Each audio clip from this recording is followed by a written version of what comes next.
Vegas Rock Dog Radio. Pets, people, pop culture.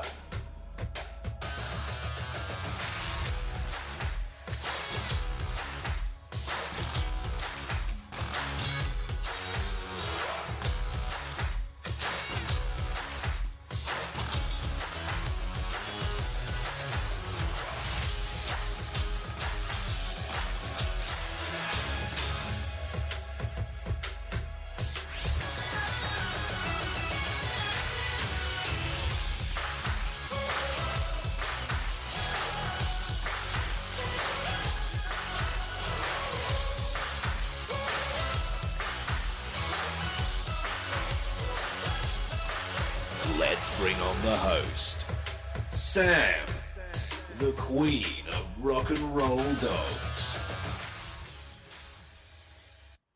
Hello everyone, I'm Sam, I'm the queen of rock and roll dogs and the host of Vegas Rock Dog Radio.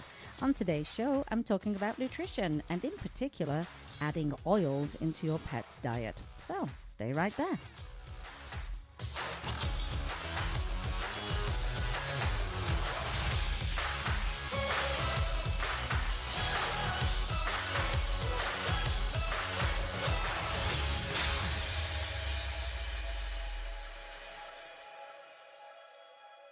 Vegas Rock Dog Radio. Pets, people, pop culture. Hi everyone, welcome to the show. I'm your host Sam, and here we are again for another Vegas Rock Dog Radio show. We're a rock and roll show all about pets, people, and pop culture. And actually covers any animal basically, creature, insect, sometimes mythical creatures in the world, and we cover it all. In studio with me today is Jim DeRigo. Top of the morning to you. Oh, gosh, I've never heard an Irish person ever say that. They say it here all the time. I know they do. It's like I've never said in my life, cheerio, old chap, either. Mm-hmm. Never in my life. People in your land do, though. I've never heard anyone of my friends or family say that, unless they're doing it in jest in like a situation like right now, where we're saying, that's ridiculous. Anyway, good morning, everybody. We are back for another show, and we've got lots to cover today. We're covering oils in particular in nutrition, and a couple of new things that you may not know about when it comes to that. But before we get started, let me tell you how you can connect with me and the show. It's easy. You will just go to our website. That's our main hub, vegasrockdogradio.com. To listen live, you click the Listen Live link. To catch an archive show, you click the archive show. Really, really easy. Even I could do that. Okay, that might be debatable. And of course, you can find us on Periscope, Facebook, Twitter, Pinterest, Instagram, and Tumblr. We also have a blog at therockandrolldog.com. And we have an app. Go to yap.us, yapp.us. It's free. We all love free, don't we, these days? And download the app, and then download Vegas Rock Dog Radio onto your app. Then, of course, if you miss the show, we don't want to miss a live show. You can also go to iTunes and iHeart Radio, spoke by Sirius XM, and any other podcast app you have on your phone. You are going to find us. We just keep adding the show. As we find new platforms, we make sure we are on as many platforms as possible to make it easy for you to listen to the show. You can listen at your own leisure. So what do you think of that, Jim? I just want to know where they came up with in interwebs world the word platforms. Where did they come from? I don't know. Why do they call it platforms? Because wasn't it like mediums, like television, radio? It went from mediums to platforms. Yeah. I don't know. I wonder who invented that. Couldn't tell you. No idea. We've got all kinds of weird words now, though. Think about it. What makes me laugh is unfollow. Be social on social media. No, be sociable. It's not social. Don't be social. You've got to be sociable. Yeah. Yeah. So that on your platform. That always irritated me from the very beginning. Be social. Before you unfollow. Unfriend. Unfriend. I'm like, I'll tell you what I've been doing this morning. By the way, if you are new to the show, we usually do a little banter in the morning before we get on with the topic. We do some catch up, and we do our pet tip of the day, which is coming up, and kind of an update on the week that we've just had. So I was just on Facebook. Seriously, how many ads? Serious. Every other post was an ad or a suggested video. It's all ads. It's made me insane. So I went in a couple of weeks ago, changed my preferences and interests. Well, I found other interests that I was never interested in, like sports, even though we're going to talk about the Super Bowl that's coming up this weekend. There are things that are checked in the back of the head that I never would have said I was interested in. And I'm talking hundreds and hundreds and hundreds of interests. So this is why you get all these crazy random ads, for example, saying, I always check. You can actually check why you were given that ad, why you were delivered that ad. Oh, I need to get rid of a bunch of So things. you go in and it'll say, because you said you loved lacrosse or something. I think I never did. But when you go back in, anything that you've clicked on, anything, be it a video, be it someone's post, keywords in there, it's all your SEO stuff. But say I clicked on a funny lacrosse video, all of a sudden it's checked that as an interest. How do I do that? I'll have to show you, Jim. I want to uncheck many things. Tedious. Trying to find a way of doing it in a bulk manner. I mean, even though you can drop down the whole list of all the sites that you've liked and you think, well, am I really interested in sites from 2006? Probably not. But if you go in there, it drops you the list down, but you still have to click on each page and go to it and unlike it. I need a whole bulk situation. It's irritating beyond, I have to say. I want to simplify. We're simplifying our lives anyway, aren't we, Jim? We're paring down the house. We just... As my mom would say, get rid of it. Oh, she's always said get rid of it all, hasn't she, Jim? She says get rid of it. Well, it's a big weekend in Vegas. It's the Super Bowl. I'm saying in Vegas. Well, yeah, it's not happening in Vegas, but it's the Super Bowl. But it's a big destination for people to come to celebrate the Super Bowl. There are Super Bowl parties going on all over town. So here is and if you don't know what the Super Bowl is, because you're not a U.S. listener, what is a Super Bowl, Jim? The Super Bowl is the greatest sporting event in the world next to NASCAR. Okay. It is the football. Well, everybody in the world knows the Super Bowl. Not everybody, Jim. I didn't. Because I don't follow sports. Anyway. It's the greatest sporting event in the world. And it's a big excuse to eat. Besides the Kentucky Derby and NASCAR. Well, it's a big excuse as well to eat and drink a lot. Yes.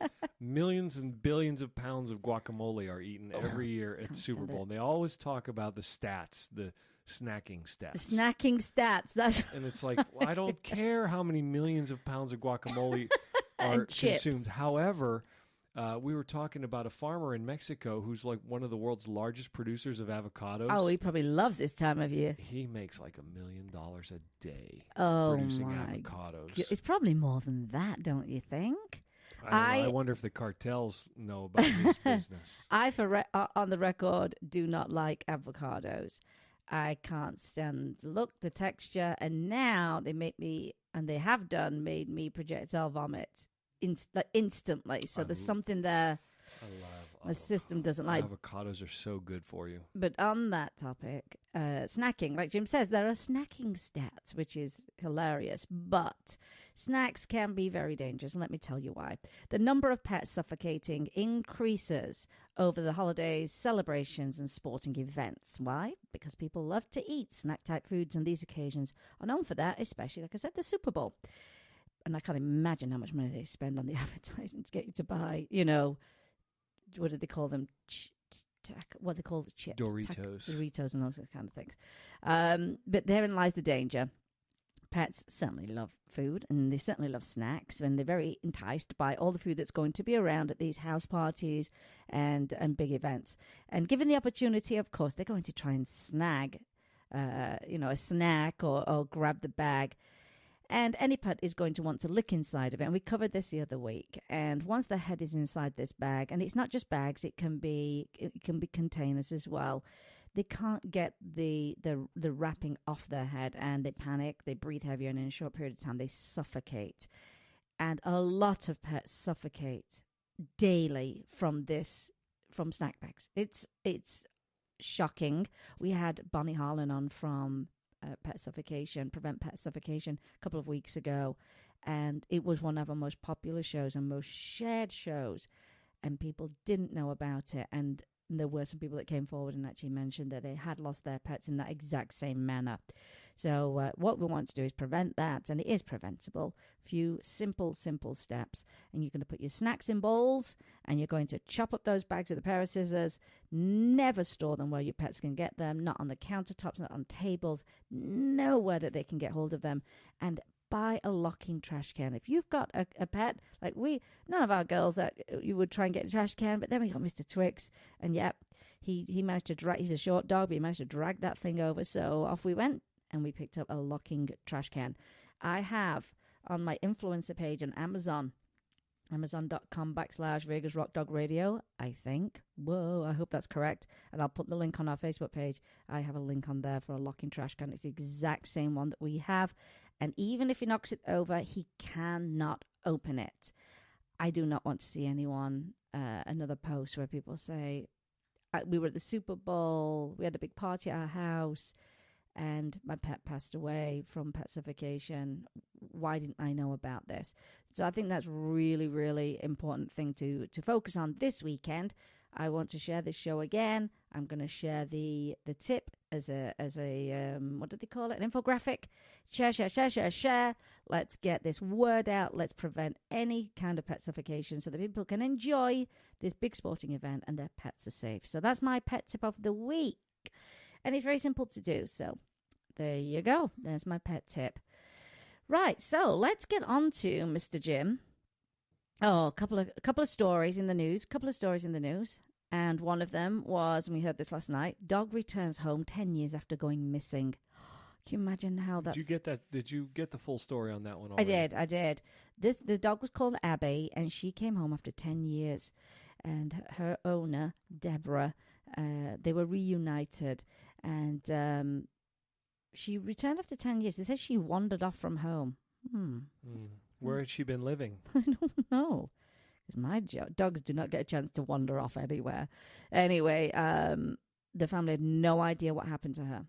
No idea. And she, of course, they mourned her because they just thought she'd probably passed away, especially after 10 years. And they said she ran away. I said, okay, they said she ran away. Then she sauntered off. Okay. Anyway, this was in Pennsylvania 10 years ago. Can you imagine getting that news? Anyway, despite being microchipped, they didn't hear anything about their dog's whereabouts. Where was the dog living? Don't know. Wouldn't you just love to know? What's the mystery of this? Was it on a farm? I don't know. Did someone steal her? Did she then get away from the people that stole her? I mean, how did she survive for 10 years? How did she know where her home was? Well, she didn't. She left her home somehow, either by her own will or some evil person took her. Anyway, basically, there was a guy called George Spearing, and Abby turned up on his front porch, and he contacted animal protectors of Allegheny Valley, who were able to get the details from a chip and get her in touch with Deborah. Is that not amazing? Wow. Oh, unbelievable. And she said she kind of came back from the dead because we'd mourned her. Oh, can you imagine? She's Black Labrador in great condition when she was found. And no idea. Somebody had her, so she was living somewhere. Something, yeah. No one knew what happened to her. Oh, wouldn't you just love to be a fly on the wall of what happened the last 10 years? And she said she must have had a home and been looked after because she was in good shape. So there goes another mystery. But, wouldn't that be sad if they say found her and she was living with someone for 10 years and then... she got lost or whatever, they could be mourning her. Oh, I would love to know more about that story anyway. Despite having been called a different name for a decade, despite seeming to have been called a different name for a decade, Abby still answers to Abby. Oh, I bet there's more. There'll be some more that comes out about this story. Because if she was living with someone, clearly they might be looking for her. Or were they, I don't know, did they dump her? Who knows? What a crazy story. Anyway, they're planning to have a family reunion dinner to give the pet a warm welcome home. I love that. 100% behind that. Wow. Gosh, wouldn't you just love to know that exactly what happened there? Incredible. Now, here's the other story that's in the news, Jim. Did you see the emotional support peacock that the lady showed up to the airport with? Yeah, I know a lot of people that have been talking about that recently. I know they have. I know the other side of it already. Well, I get frustrated when people don't recognize any kind of animal as an emotional support animal. That I get irritated with because they are a bridge in, say, your confidence, or if your anxiety, if you've got to travel, those kind of things, or say you never get out of the house, but you have confidence when you go with your pet. And it can be any pet. People are very connected to birds, very connected. Yeah, but after we watched Man Down this week, we know all about geese and turkeys. Oh, yeah. We're really getting off track here, but funny comedy show we just started watching on Netflix. Hilarious. Men Down. So funny and outrageous. And yeah, there were quite a few animals involved in fake animals, actually, for the most part, weren't they, Jim? So where we're going with this, so this lady has an emotional support bird. It's a peacock. As you know, peacocks are very, very large, but she did show up to the airport to travel with the peacock. Now, there are some practicalities you have to consider, don't you, Jim? When you're traveling with an emotional support animal. I did have to laugh. A friend of ours actually posted, and big animal lover, a big supporter of emotional support animals, but said, where the heck was the peacock going to sit? They're going to start, they're already going to start looking at what animals are going to be allowed. It's a big bird. I mean, it's a very big bird. It doesn't fit in a seat. It doesn't fit on your lap.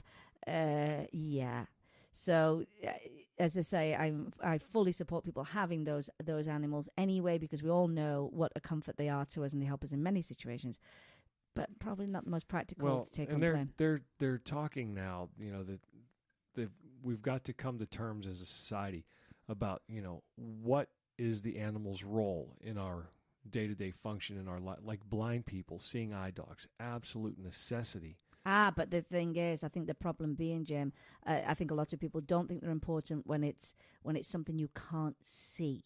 So you have severe anxiety, or you say you have depression, and it's the only thing that gets you out of bed in the morning is your pet. Well, so you can't. I think people judge them. The argument is you're blind, you can't see. You need unless you've had anxiety, panic disorder, depression, you cannot judge people on that. I'm not judging anyone, but you might not be able to get on an airplane if they say this kind of animal can't go. What about my emotional support reticulated python? I don't know. When are they going to draw the line? What kind of there's going to have to be a list. I think the only line they have to draw is my emotional support alligator. Is it an animal that does not fit on the plane appropriately? That's the only thing, Jim. It doesn't matter what it is. Could be a little hamster.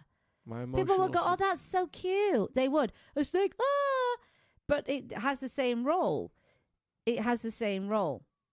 But a peacock's large. A sheep is large. A goat is large. Goats are cute. But can you imagine a baby goat on a plane? Personally, I'd love that. Yeah. Oh, I bought a seat for my emotional goat. I think it's just. I think it needs to be a size thing. That's all I think it needs to be. That's it. And it has to be because you can't say a bird doesn't give you confidence and support as much as a dog does. You can't say that. Yeah, but the airlines are private businesses. They can run their businesses. I know they can, Jim. I know they can. I mean, I'm not arguing with you, but I'm just trying to look at all sides of this. I don't think it's about the type of animal. I think it's about the size. Because if you did show up with a full-size goat, I think what's going to happen. But saying that, some goats are smaller than some dogs. They're going to actually probably have to look at legislation on what is the protocol and how do animals get trained and certified to provide a service to us, rather than because the argument is that people they go and they get a service certificate. Well, I agree with that. There's not regulated. It's not a I do agree with that. I think you do need that. I mean, you can't take a highly strung dog that has no training whatsoever. There's going to be nervous around other people and say, that it's helping you. You also have to be. Well, you have to have an animal that is certified. This is my seizure warning hedgehog. Well, how did the hedgehog get trained? What is the training process and the certification process? No, I agree on that. I agree on that entirely. I really do. Yeah, because there are a lot of people that are bringing pets on that, like, for example, I wouldn't take Thornton on a plane. And I'll tell you why. Because she's kind of a nervous dog at times in new situations. I won't put her through that. Well, and so then the choice is, well, okay, we can't So we can't find a reason not to put them, ship them on the plane like some people do because we're afraid of the dangers of that. Yes, yeah.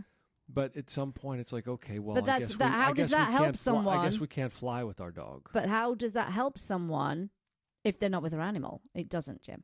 But they do. I do think there needs to be a standardized training and a list of animals who are qualified and trained to provide emotional support. Jim, seizure warning. I have someone who's a pet blogger, and a rat is a therapy rat. And she's a rat. Why'd you call your blogger a rat? No, she has a rat. Oh, she has a rat. I thought you said she's a rat. And her rat is a therapy rat. She goes to the hospitals with Rats her are rat. smart. Yeah. Well, how did the rat get trained? But what I'm saying is the rat trained? Yeah, it's got a certificate. You just said they're smart. Where did it get trained? I'll find out. Healing Whiskers, by the way. If you need to follow Healing Whiskers, that's where you need to go. Go over to Instagram. Okay. Cutest pictures ever. But she's making such a difference in people's lives. Well, I saw the movie Willard. I didn't. What? I don't even know what it is. I don't know what it is. It's a famous rat movie. But I do agree. There needs to be a standardized certificate, not just an application. Well, the thing is, I think what it is, your doctor gives you the certificate, if I'm not wrong, to say that you need to bring your animal with you. We'll look into that more. We're a little bit more knowledgeable when it comes to actual service dogs, service animals. Sorry, that are super highly trained. For people like Jim said who are blind, PTSD. Yeah, I've got physical disabilities, those kind of things, because they are a bridge to you living a normal life. They're the ones that allow you to function normally, and it's incredible. And I did post a video this week of a dog helping a lady who's in a wheelchair, and he helps her with the grocery shopping. I saw that. Isn't that a great? People loved that video. Loved it. So yes, I do think we need regulation. Absolutely. Well, on that note, because we have to get onto the main topic of our show, which is oils, all kinds of oils that you can add into your pet's diet, and we're going to break them down and let you know what they do for your pets. And we'll be right back. You're listening to Vegas Rock Dog Radio with me, Sam, your host, the Queen of Rock and Roll Dogs. Vegas Rock Dog Radio. Pets, people, pop culture. Pet Scene Magazine is dedicated to Las Vegas pets and the people who love them. It's a source of news and information for pet lovers, as well as offering valuable coupons and specials on pet products and services. Find them online at www.lvpetscene.com or look for them on Facebook.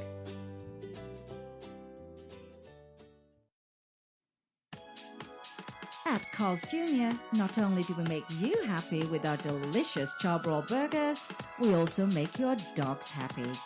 Come through our drive-thru with your furry friends and we'll offer them a treat. We love to see their smiling faces. Our website, carlsjroflasvegas.com, has a treat in store for its customers too, with free coupons anytime, so visit us often. Carl's Jr. is a proud and active supporter of animal adoption in our community. You can find us at carlsjroflasvegas.com. Vegas Rock Dog Radio. Pets, people, pop culture. Welcome back, everyone. I'm just before the break, we were talking about the lady that showed up to the airport with a very large peacock. It was a support animal, emotional support animal, and she was denied because obviously the size of the bird. And like the size of a turkey. They're related to the turkey. Well, they're super long, though. Their tails are so long, but where was it going to go on the plane? And clearly, I think this is obviously something the lady hadn't really researched either. I don't know the full story, but, if that was me, I probably can't take my peacock on the plane. It's probably a little bit too large. But I think it does open up the conversation about not service dogs, because that's a whole different level of training, and that's a very lengthy training as well. But also, I do think we need a standardized certification for emotional support animals. But your doctor, I think, does have to sign off on that. Yes. Your medical doctor, yes. not your vet. Yes. No, it's not your vet. I think it's your medical doctor. So we'll look into that. That'll be a good show topic, is just emotional support animals. And one of them I was talking about, actually, just before the show was Healing Whiskers. And Abby Chestnut, she's a pet blogger. And she's in Georgia. She's got dogs, and, she finally got a rat. So she decided that she would start, getting her rat certified. I'm looking at pictures here. It's just fantastic. He has been registered as part of a therapy team with Pet Partners and Compassionate Paws since February 2017. So she's coming up on her first anniversary. And she's been to colleges and public events. During her visits, we love to educate others about rats and challenge the stigma that surrounds them. There you go. Oh, cute picture of a little girl holding the rat. Oh, my gosh. His name is... What is his name? Hang on. I should know his name. Why do I not know his name? Was that a rat on Facebook showering this week, or was it a wombat? That, to me, looked like a CGI video. No, I think it was real. They said it was a rat, but then someone said it's a wombat. No, it didn't look like a rat. It looked more like a hamster, I think. Jasper, that's his name, Jasper. I think she brought him to the Pet Bloggers conference. Maybe someone did. There were definitely a couple of rats there. I would have to bring my emotional support capybara. Oh, that capybara was gorgeous, wasn't it? You see? Okay, so let's get on to the main topic of the show. Like I say, if you're new to the show, we do a whole weekly update, what's in the news, pet tip of the day, and then the meat of the show. Here it is. And you might be surprised by some of these oils that you can actually put in your pet's diet. First one, olive oil. What do you think about that, Jim? What's that for? Olive oil. Have you ever heard of that being put in pet's diet? No. I know. And apparently it's an amazing addition to your pet's diet. And lots and lots of benefits to it as well. And they say, despite all the research on human food on pets, we're still seeing fear-mongering on the news. And it's true. And it always seems that when there's a new piece of research that particularly hits social media, and there's then a flood of articles, many of them from veterinarians and pet food companies, trying to scare people away from human food and, in particular, raw diets. I see it all the time. Oh, bad. People food bad. No, lots of people food is very, very good for your pets. And we know this because of research. So I think that's important to know. But the reason why you do see these articles, flooding, it almost seems to be like it's triggered. Like the minute, say Planet Paws puts something out, or Karen Becker, particularly about raw food, then all of a sudden, all these articles about bacteria in raw meat, and it's really irritating, and it frightens people to death, and your pet's gut is equipped to deal with any kind of bacteria that comes its way. And basically, to quote one of our friends, Kimberly Morris-Gauthier, she's a raw pet food blogger. She said, really? It comes down to the things we can't wash our hands when we prepare food for our pets. Hello, people prepare food themselves too. And she says, really? It boils down to that? Like, come on. Anyway, you do see a lot of these articles. But the sad thing is I feel what it does is it puts people off from looking at fresh, living, healthy food full of nutrients and benefits, and prevents you from adding that into your pet's diet. So olive oil is one of those, Jim. And I'll let you fall asleep there, Jim. No, I'm just listening to you. You're on a roll. I look like he was falling asleep. No. But what we do know Why'd is that... you out me to everybody like that? Because, hello. I'm not. I'm just listening.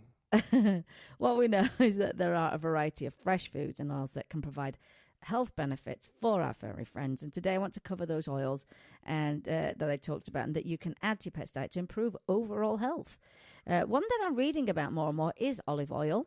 It's a source of monounsaturated fatty acids. They're the ones placed in the healthy group of fats. Olive oil is rich in antioxidants. It includes vitamin E, and it's a good source of phytonutrients. And they're found in certain plants, which is believed to be beneficial to human health and prevent various diseases. Yeah, this is what they do for you. Yes, Jim? You have to be careful when you source olive oil right now because of the controversy at the FDA level here in America. that you're really getting real olive oil. Oh, I know. There's so many fake things on them. Fake honey, fake olive oil, fake news. Fake news. Fake news about olive oil. But yeah, sourcing is so important. But the benefits of olive oil in the diet will help, for example, dry, flaky skin, a dull coat, because what they have in them are, as we say in England, omega-3 fatty acids, as you say here. Omega. There you go. Like me, you may have used olive oil in your own diet and used it topically to moisturize your skin or even condition your hair. And when you add it to your pet's diet, you can experience a positive change within a few days, is what they're saying, through some of this research. And how you use olive oil is you take about half a tablespoon of olive oil to your dog's food twice a day for several days. Personally, I would start with a much smaller amount. Well, your dogs get coconut oil daily already. Yes, they do. I think you've got to go. When you introduce anything new into your pet's diet, you've got to do it gradually. You don't want to upset their stomach and, oh, something new here. What's going on? Because, like we've said before, you do not want to experience a poopocalypse. But once you observe, so what's going to happen is once you observe that your dog's skin starts to improve, it's a signal you can reduce the amount of the olive oil to a few drops a day to keep the skin moisturized. So you're working internally as well. Internally, you can use it externally. As I say, I would definitely start with a smaller amount than that. But the other benefits are it helps the immune system. And it also will improve your dog's brain and the immune system. It contains healthy monounsaturated fats, which I said, which can reduce your dog's risk for heart disease and diabetes. And it's also rich in oleic acid, and that's a compound that reduces the risk for cancer. So that's your olive oil. These links are going up on Facebook, by the way, so you can read further into the benefits of these oils. Coconut oil. It's become the norm. It's a great thing. It was exciting when people started to add it in and learn about coconut oil, not just for us, but for our pets. It seems kind of a normal one now. And why is it so great? Well, coconut oil is more than 90% saturated fat, and it's a term you'll hear often with coconut oil is that it's a superfood. Da-da-da-da. It's super tasty in the morning with a little bit of honey and some apple cider vinegar. I'm good to go. I don't need even a cup of coffee. Oh, get you. Aren't you fancy? Mm-hmm. That's my morning routine. That's my spoonful of sugar makes the medicine go down. Okay. Well, are you gonna? Well, you need to start taking that cod liver oil that I got. No, that tastes terrible. I know it does. It's cherry flavor, but Why'd you you buy can imagine it without the cherry flavor. It's disgusting. I take krill oil. You It's don't. good for you, though. I don't take that. I'm a coconut girl. Anyway, in coconut are what they call MCTs, medium chain triglycerides. It's a good fat with many benefits like improving the digestive system, immune system support, metabolic function that assists with weight loss, skin and coat health, and thyroid health. And what makes up MCTs is lauric acid, capric acid, caprylic acid. Well, I like saying that, caprylic acid. Myristic acid and palmitic.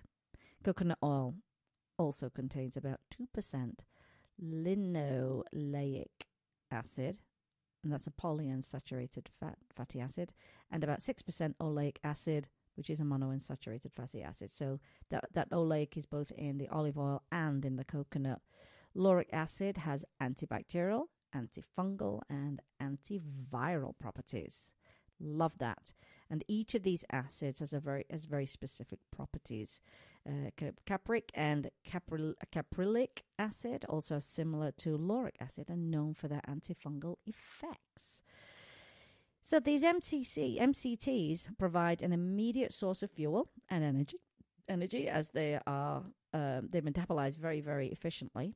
And what this does is enhance athletic performance, and it aids in weight loss. So if you've got a pet that's a little bit overweight, coconut oil could be the answer. Coconut oil also has other added benefits like balancing the thyroid, helping overweight dogs lose that weight, and helping low activity and senior dogs feel way more energetic and sprightly. And the main benefits are, and the list is fantastic, I have to say. This is for the skin and hair and coat, yeah? Creates sleek and glossy coats, It prevents and treats those yeast and fungal infections. And great for wound healing. Really great for that. And hot spots, those dreaded hot spots, dry skin and hair. And if they've got any bites or stings. Eczema is another one. And it aids flea, allergies, and contact dermatitis and itchy skin. Doggy odor, reduces doggy odor and reduces allergic reactions. And you can use it to clean your pet's ears inside. You're not going to jam it in their ears, but to wipe on the inside of the cotton ball. And it's because it's antibacterial, antifungal. It's got all those great properties to it. And very moisturizing, of course. You reminded me of someone I watch on Facebook all the time. Who? Maccabee. Oh, yeah, because it sometimes Mondays sounds... and What Meat Wednesdays.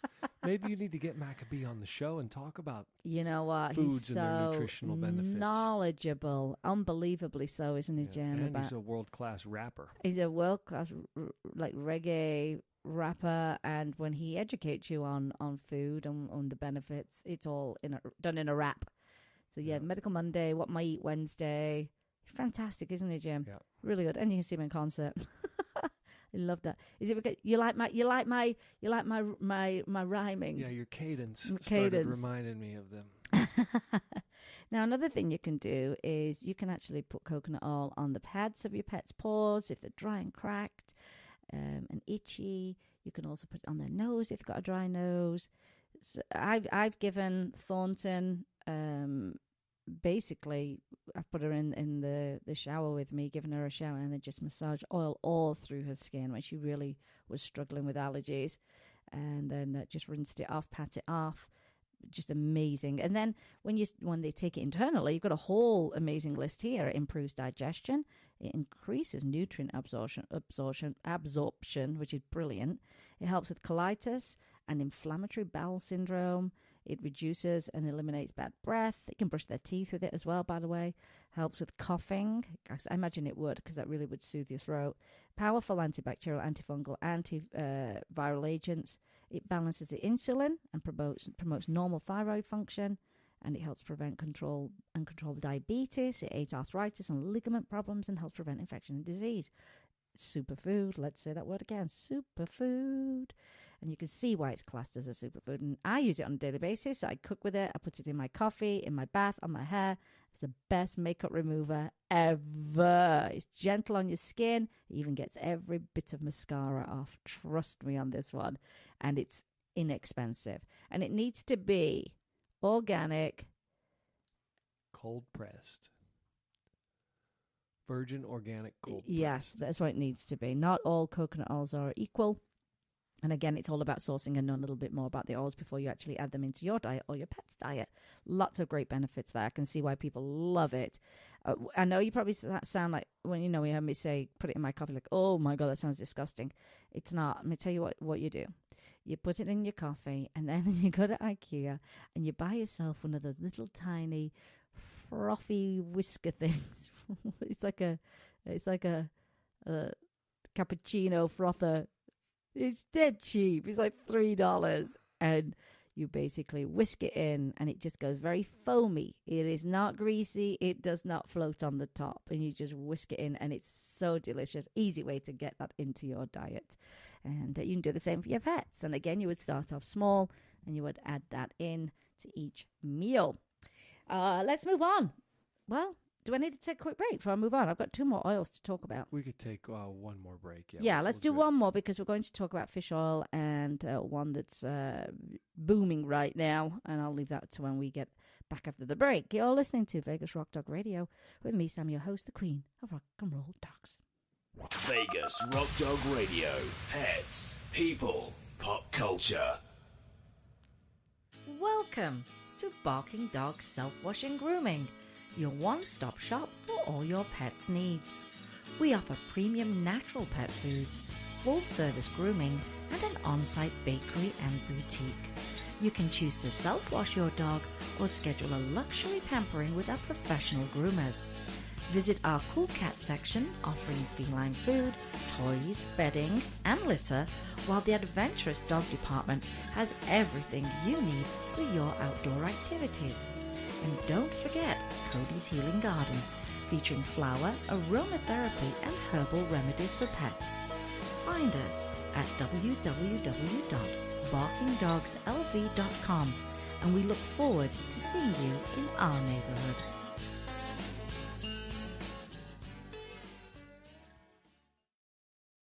Vegas Rock Dog Radio.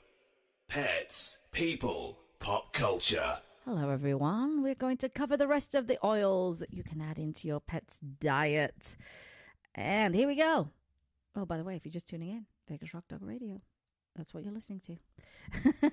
Fish oil. Fish oil, again, a very common oil that people put into their pet's diet. And I would say it's probably one of the first oils that pet parents started to add in to improve their health and wellness.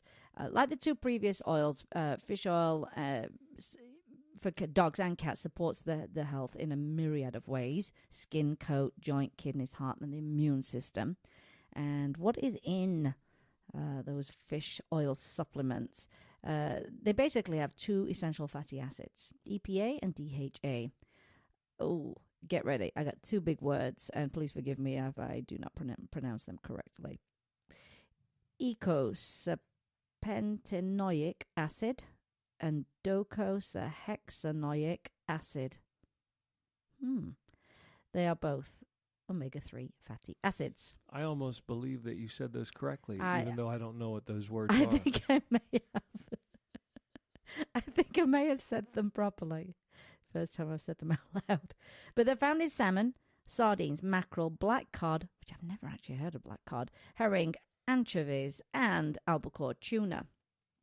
Here are the benefits. All of which I will enjoy eating. Yeah, you like fish, don't you? Benefits of fish oil for dogs and cats. EPA, one of those omega fatty acids in fish oil, acts as an anti-inflammatory, helping with the types of conditions that cause inflammation of the heart, kidneys, skin, and joints, and arthritis. And it will give some relief from allergy inflammation and reduce itchy skin and those dreaded hot spots. It also will bring back a shine to the coat, and it will reduce shedding. Because, you've got a dry coat, a dry skin, the coat will shed a lot. But if you've got healthy skin, healthy coat, you're going to see a reduction in that. The second DHA, omega-3 fatty acid in fish oil, aids in brain and eye development in puppies and kittens. So they're good to give to puppies and kittens, and also to nursing mother, because that's where they get their food from. Always consult your vet, of course, when it comes to adding anything new into the diet, especially if your pet is on a medication. Blood thinning medications can definitely be affected by some oils. So you would need to just double check that with your vet. And of course, we talked about sourcing, and sourcing is really important. You want to try and get organic, sourced in the USA, and you want something that's no mercury and no toxic radiation, because we do know from Fukushima that is showing up. It's showing up in the oceans. And your pet may do better on one oil than another. And some dogs are allergic to fish oils. I have a friend whose dog is definitely allergic to anything seafoody, anything. So you would have to figure out the right thing. Now, here's the thing. This is what's becoming really popular, is squid oil. Oh. Yeah. And it's a new kid on the block, and it's pushing the fish oil aside a little bit because of its efficacy and how good it is. And this particular piece of information I got from Dr. Peter Dobias. I hope I'm pronouncing that properly as well. And his article was called Why I'd Never Give My Dog Some Omega Oils. And he's done some serious research, and I've pulled out the bits and pieces. Omega oils are also known as essential fatty acids, EFAs, and they're divided into three main groups. And that's omega-3, 6, and 9. Essential means that EFAs are vital to your dog's health. It also means the body can't produce a nutrient on its own. That's for dogs. That's for dogs, yeah. Does it apply for us too? Don't know. There's much debate. I'm going to say yes, because why would we need to take a supplement?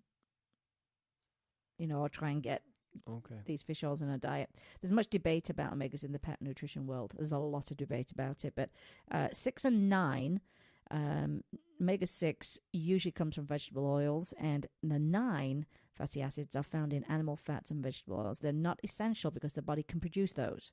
So number 9, they can produce. Number 6, dogs for dogs are meat and eggs for those who eat raw or cooked grain-free food, and omega-6 is found in grain, nuts, and seeds. The benefits are prevents dementia, which the other oils have not mentioned. Prevents dementia, slows aging, skin health, reproductive health, joint health, skin and coat health. Here's the issue, and this is what I really liked about the article. This is about mercury in fish. And this is why he's saying there's some oils I just wouldn't feed because of. Yeah, mercury being one of them. A big concern with fish oils are those mercury levels. And like I say, Dr. Peter Tobias, a few years ago, started using a hair testing method as one of the most reliable, accurate, and inexpensive ways of determining the toxin levels of dogs. And he received hundreds and thousands of test results and started to see the connection of elevated mercury levels with fish-based dog food and fish oils. Big concern. He also learned that dogs with elevated mercury levels have a greater propensity for epilepsy and chronic health problems. And I'm going to put this article up because you can click here to read a little bit more about that in particular. He determined that longer living and larger fish are higher on the food chain, accumulate more mercury. Yep. And this puts mackerel, marlin, orange roughy, shark, swordfish, tilefish, tuna grouper, and other large ocean fish off the list as a viable source of omega oil. Some of them are the nice, tastiest fishes. Yeah, not so tasty. For those who eat fish. And even if this fish didn't contain high levels of mercury, he said the problem of overfishing is very serious and makes fish oils environmentally unsustainable. So he's coming at this from two different angles. He suggests that you do a hair test for your dog and also avoid any large fish or mixed fish oil blends. This is where I think people get frustrated because there's just so much information out there. Like, how do I wade through this? But he's done it for you, which is great. He said our mothers would be very sad to hear that fish is now a source of seriously toxic mercury and radioactive pollution. He said, however, there is one group that can be considered a winner. Cephalopods, like octopus and squid. Yeah, they're I think you said that word wrong. Cephalopods? Cephalopods. Oh, no. Cephalopods. My stressing on certain parts of the word were incorrect then. Yes, it's cephalopods. Cephalopods. I don't know. Because I like octopuses. Well, you say saxophonist, but I say saxophonist. No, it's cephalopods. Anyway, research has shown that their population has been on the rise since the 1950s, and the scientists suspect this increase may be a result of climate change and a decrease in the number of squid-eating fish. Whoa. Fish have changed their tastes. He said, we found that squid met all of our criteria for a quality omega-3 source. It has a great balance of EPA and DHA with extremely low toxin levels and a steady population rise for over 50 years. I can see why he loves this oil now. Squid live only about 1 to 2 years. Whoa. And their short lifespan makes them super adaptable to changing ocean conditions. I think the giant squid might live longer, from the movie The Beast. I don't know. I have no idea. I don't know too much about squid. But the great news is that there's squid. The nemesis of the sperm whale in Southeast Asia. Is it really? Oh, yeah, giant squid. Really? You haven't seen the movie The Beast? No, I haven't. Is it old? It's the same guy that wrote Jaws. Oh, really? Instead of about a shark, it was about a squid. I didn't know that. Mm-hmm. I had no idea. Yeah. Well, there's good news associated with this, he said. It's incredibly rich of EPA and DHA, and because it lacks bones, it is low on the food chain, and the tests and analysis he's done show squid to be free. I'll say that again. Shows squid to be free of any detectable levels of toxins, especially in the northern seas of Scandinavia. And he says, I've been using squid oil now for some time, testing it and observing the effects. His dog Skyer has been on it too. He says, I must say I'm pleased with the results. And the oil has double the amount of DHA than EPA, which is different than in fish. And DHA is great for skin and coat, as well as nervous system function, which can be super beneficial for young, developing puppies, adult dogs, and senior dogs for preventing senior dog dementia. And EPA is the anti-inflammatory component of omega oil. So if your dog has joint issues, all you need to do is increase the overall dose. So squid oil is the omega-3 winner, yeah, according to Dr. Peter Tobias, because he's done this research. It's not only nutritionally comparable to the best sources of omega oil, but it's also a feel-good oil because its production doesn't deplete or disturb the natural food chain. Supplementing food with squid oil is good for you, your dog, and it's also environmentally sustainable. And using squid oil feels as good as driving an electric car in the age of global warming. Yeah, I think that's very interesting. I'm going to have a link to his product. I actually applied last night to be an ambassador for this company. Because, we're all about... Will you have diplomatic immunity? I don't know. Maybe I could take my dogs anywhere and say, I'm sorry, I'm an ambassador for Squid Oil, so my dogs can come anywhere. I have immunity. My dogs have immunity from the laws of where dogs can go. Well, the last oil, and I'll put that link up. I'm hoping I've got an email that approved me already, because I love to be able to support companies and products that take care of our pets and our environment at the same time. And mercury is a big consideration. It's frightening. And in that article, he goes into the whole Fukushima. Oh, it's just not good. Our family doctor talked about that years ago. He did. In fact, when it happened, Fukushima, he said, that's it, stop eating seafood. Pacific salmon. He did, didn't he? Yeah. He did. He said, stop that right now. CBD oil. So this is another popular, exciting oil that's on the horizon, doing lots of great things for pets. And one thing you do need to know about CBD oil, cannabidiol, CBD, is not psychoactive. CBD is a compound found in cannabis and hemp, and THC, which is tetrahydrocannabinol, can also be found in cannabis, and it is this compound that gives marijuana its psychoactive properties. But most CBD oils are just that, the beneficial CBD without the THC. So if you're in Vegas, and of course it is legal to have a certain amount of cannabis that you can use at home. It's gone beyond medical. It's now recreational as well. Do not give it to your pets. Do not give it to your pets. Important to know. They have their own line of CBD oil that you will get from small boutique stores or online. And they typically come from hemp, not marijuana. In short, your dog won't get high from CBD oil. He'll get the relaxation without the intoxication. Good to know. There are 10 things that you may not know about CBD oil for dogs, and here they are. I'm just going to list them. It helps epilepsy and seizures, prevents and kills cancer, reduces anxiety, relieves pain, helps with bowel disease, reduces inflammation, protects the nervous system, increases appetite, good for the heart, and it's safe and effective.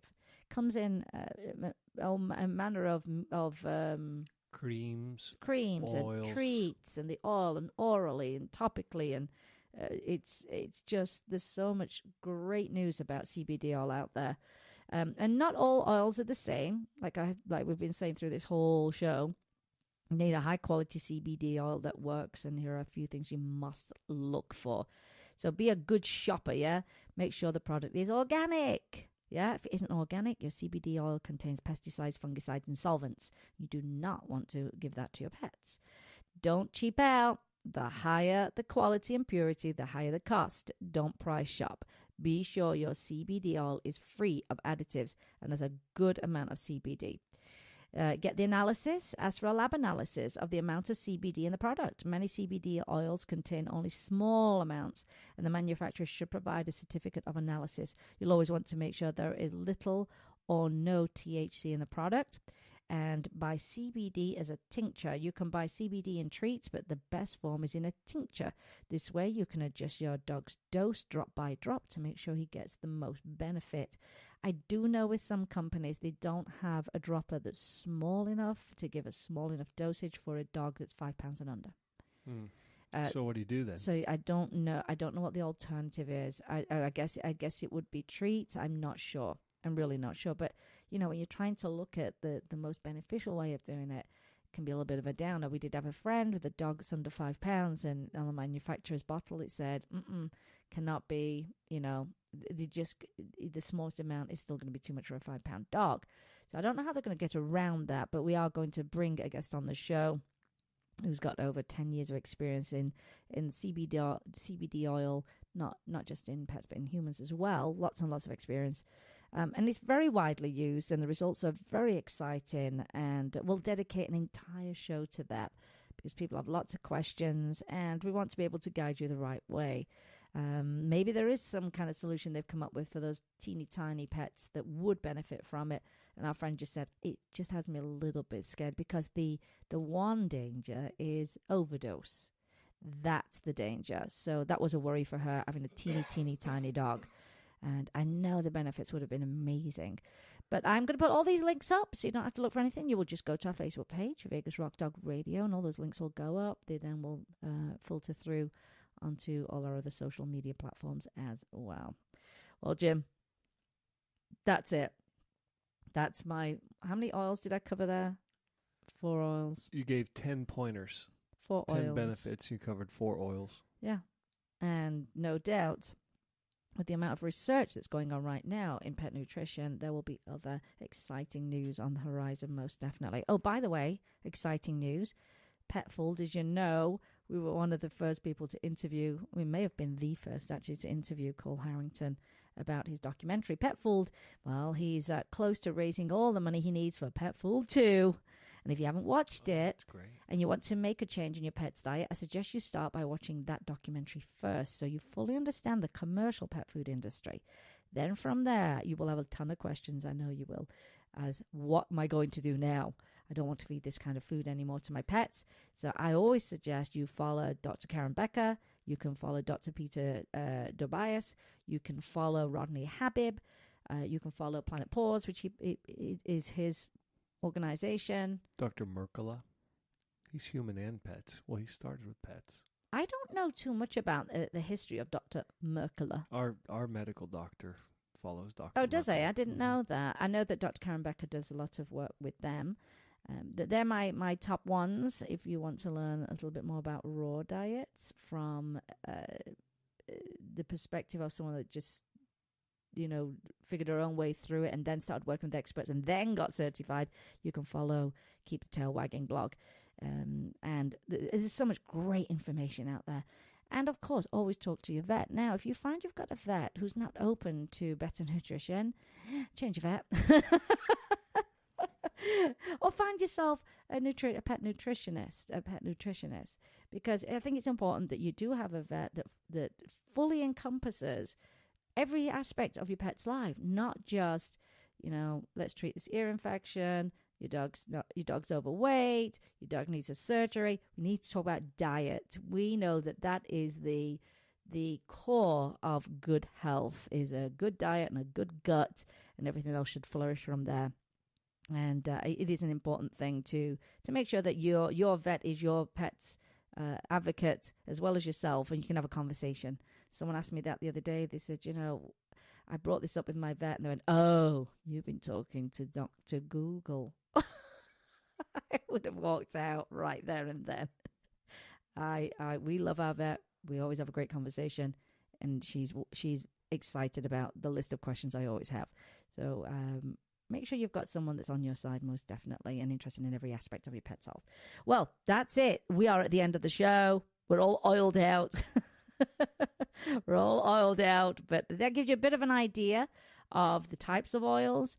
And here's the interesting thing to say. A lot of people dropped off their fish oils in favor of coconut oils, but they don't. You need to be working with both of them. That's important.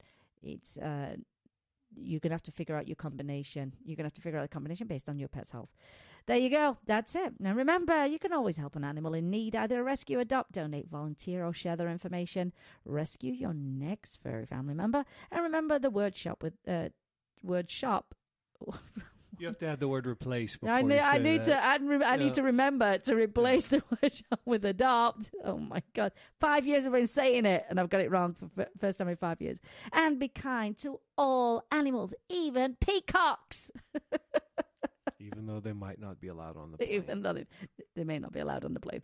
But we still love peacocks. Thank you, Jim, pushing the buttons today.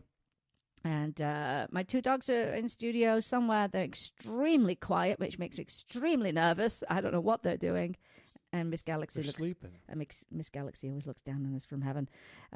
Thank you for listening in today. Take a moment, like our Facebook page, follow us on Instagram and Twitter, and don't forget to post pics of your pets on our page and tell us how much you love your fur babies. And don't forget the names. Everybody forgets the names. Anyway, it's been a good show. Thank you, Jim, like I said, for pushing the buttons. Thank you for the listeners for being the biggest part of this show. And today you've been listening to Vegas Rock Dog Radio, where it is all about pets, people, and pop culture. I'm your host, Sam, the queen of rock and roll dogs. And always kiss your pets good morning and good night. And I'll see you next time. You've been listening to Vegas Rock Dog Radio. Pets, people, pop culture. Visit Vegas Rock Dog Radio for more information. Find us on Facebook, Twitter, and Instagram. And subscribe on iTunes and iHeart Radio. And remember, give your fur babies a big kiss from me, Sam, the queen of rock and roll dogs. You must not rely on the information in this broadcast from our hosts as an alternative to medical advice from your veterinarian. If you have any specific questions about a medical matter regarding your pets, you should consult your veterinarian or specialist.